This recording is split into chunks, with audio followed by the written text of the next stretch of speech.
CPL and volleyball fans, we have right now the player of the game, Micah Puno. So hello Micah, how are you today? Okay lang po, masaya. So how do you handle the pressure of being the player of the game, especially doon sa game nyo kanina ay sobrang dikit at umabot pa ito ng fifth set? Nagtiwala lang po kami sa sarili namin and sa decision ni coach and also sa team. And yun po, parang ginawa lang po namin lahat yung best namin and yung pinagpaguran po namin sa training, in-apply po namin. Okay. So ito yung second question ko sa'yo. What do you tell yourself when you're about to serve or make a offense when you make a play? Ganon. Ano yung naiisip mo while doing that thing?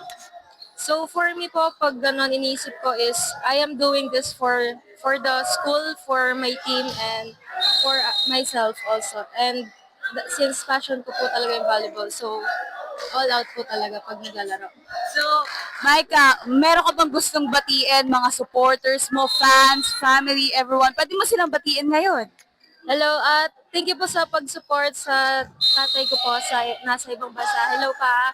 And sa mga kamag-anak ko po na nanonood. And sa mga family po ng teammates ko and sa teammate ko. Thank you. So, kung sino mo yung daddy ni Micah, so hello po dyan, Tito. So, thank you so much and that's the latest from the sideline. Let's get back to the action.